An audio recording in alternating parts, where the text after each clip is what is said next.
Welcome to TJbletop. I am your humble bard, TJ, here to tell you a tale from the dice table.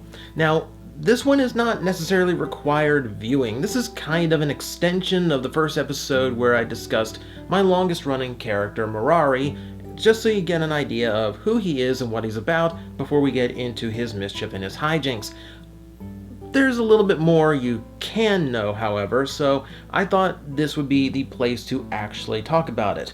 And it does delve into a little bit of a D&D topic that comes up from time to time, because getting a group of people together that all have matching schedules and all have the same days off and don't have anything come up that derails everything is next to impossible in this current age. Almost everyone is too busy, and sometimes just getting everyone's time off together and to line up correctly just doesn't happen. As I record this video, I was supposed to play today, except a couple people couldn't get their schedules in order. So, that said, that does create a bit of a problem when you've got a character that you're really dead set on playing. If you start a campaign and only get a couple sessions in, but you put so much thought into this and you think you'd have so much fun playing this character, it's terrible to have to just kind of set them aside and put their sheets away and hope that maybe one day you guys pick it up again. It sucks. And you always can find a game that will let you drop the character in, or find another game that, well, okay, this character will kind of fit in with that party, so let me just kind of slide into there and we'll see where we go. So that creates the problem of, well, for one, now your character has to get worked into the new party, and two, you kind of have to forget everything that you did previously. That character's life ceased to exist, and he dimension hopped into the next one. He is a slider in the D&D universe. I don't know why I went the sliders reference. Who's going to know what a slider is in 2020? Sliders are little burgers, not the TV show. Anyway, the point is, you do run up to a lot of problems when you have to move a character from one campaign to another. I got lucky.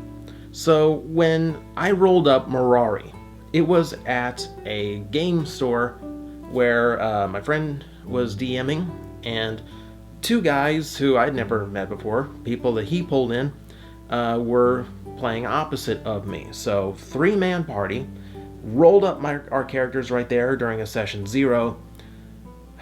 My buddy rolls his eyes as big numbers just keep coming up on my dice.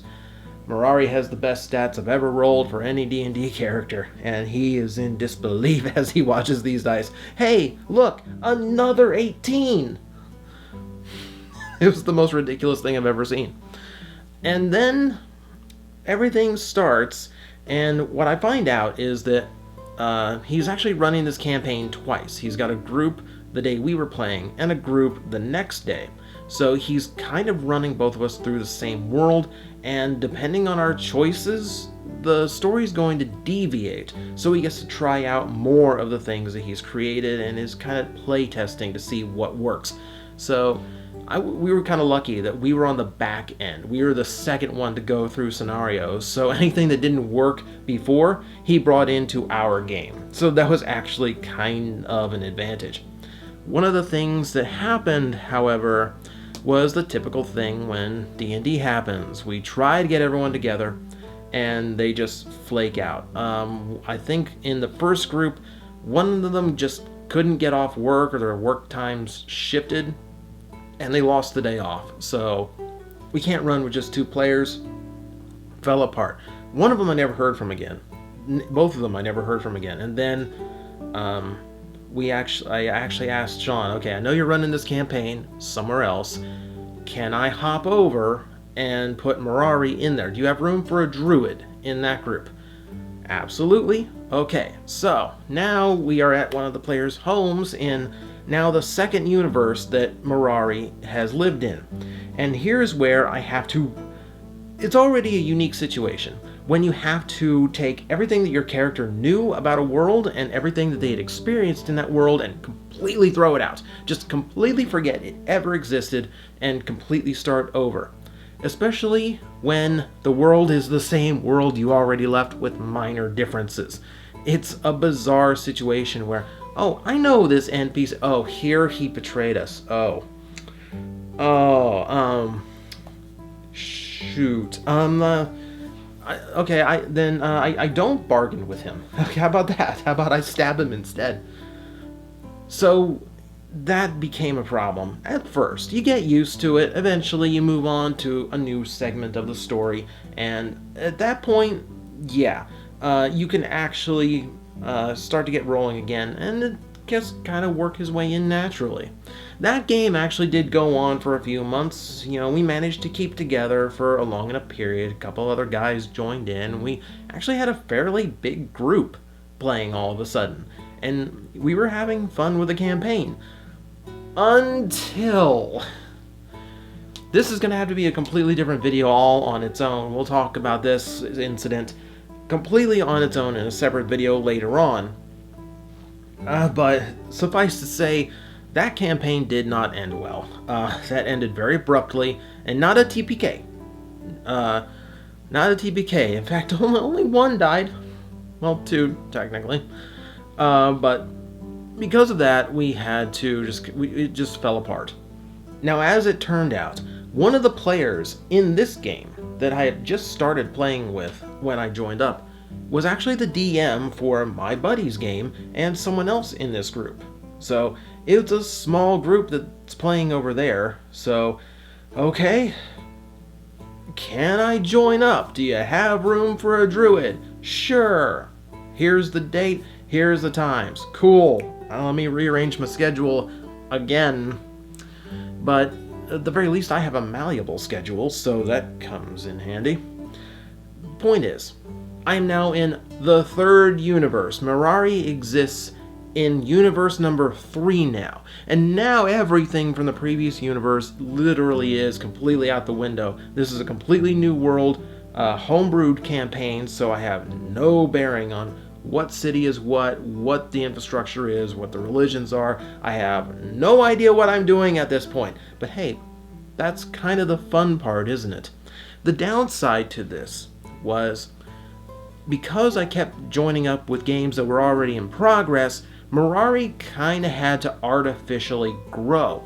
I had designed the character so that he reached certain points in his story that had big significance. He spends his lower levels clubbing things with a loot instead of burning the few spell slots he has, because beating things with a fake loot is fun. It's really fun. Well, when I get bumped up a few levels, that doesn't really happen anymore, because everyone's just too high level to, really take a club swing from a druid seriously. So now I'm automatically at a level where I should be using spells instead of any kind of physical attacks. And then moving into campaign number 2, it happened again.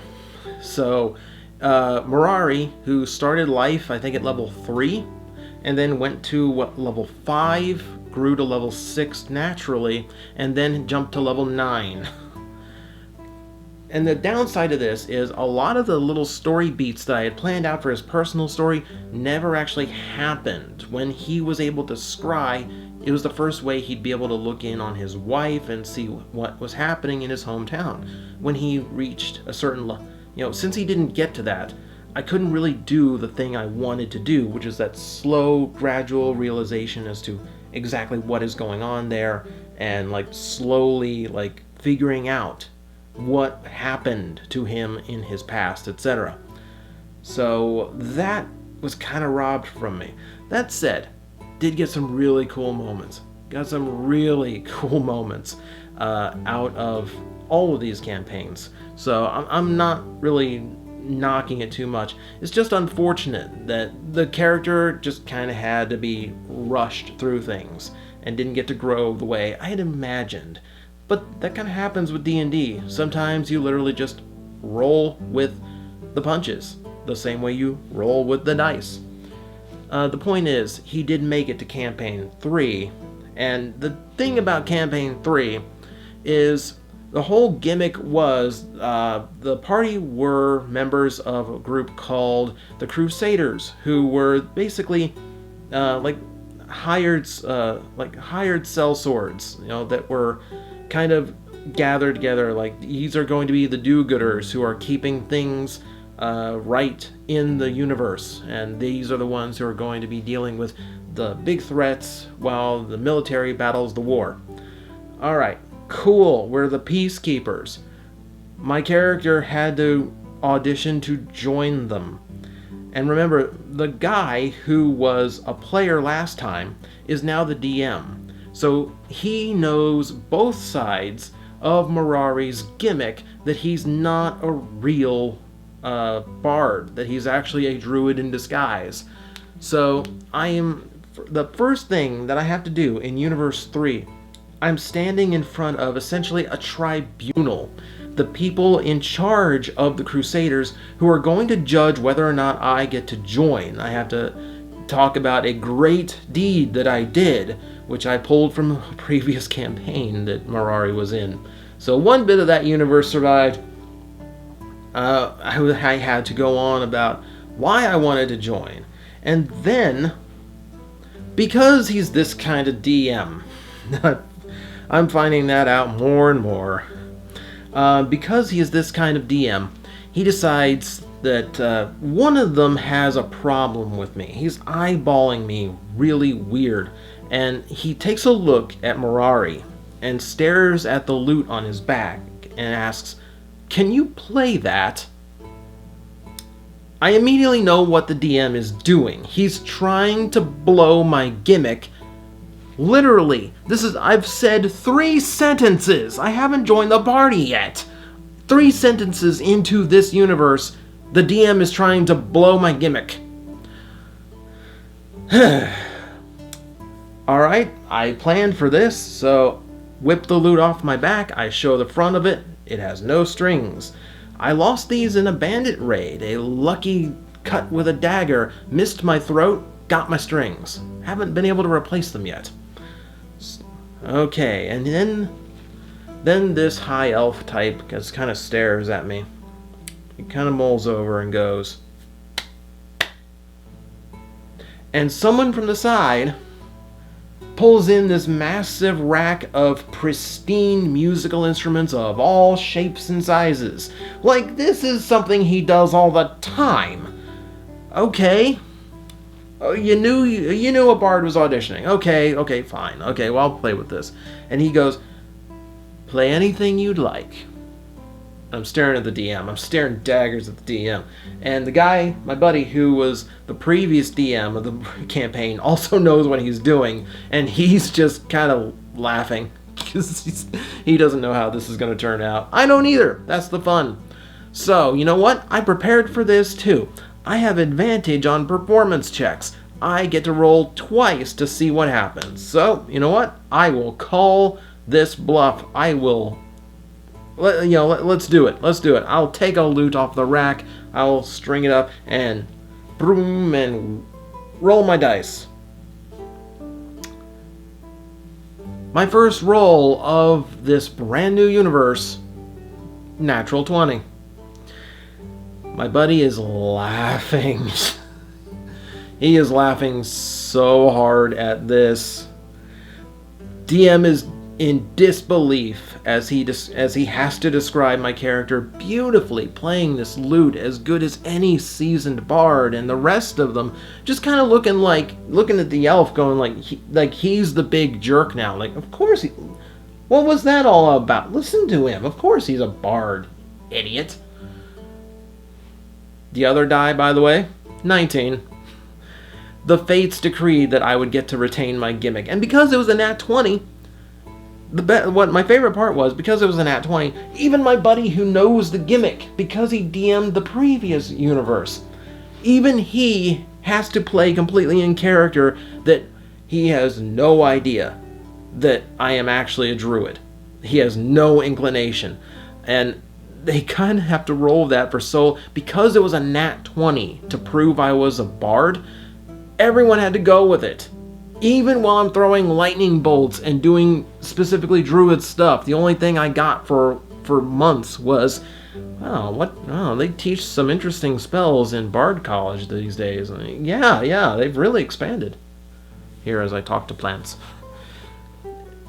It was great. It was great to be able to take what the DM was supposed to like get me and just like turn it around on him. The dice gods roll in my favor, and Mirari gets to be his fake bard self.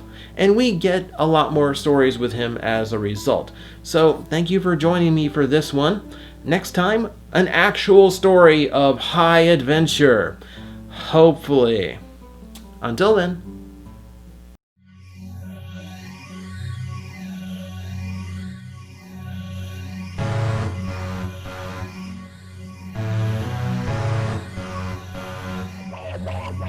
Wow.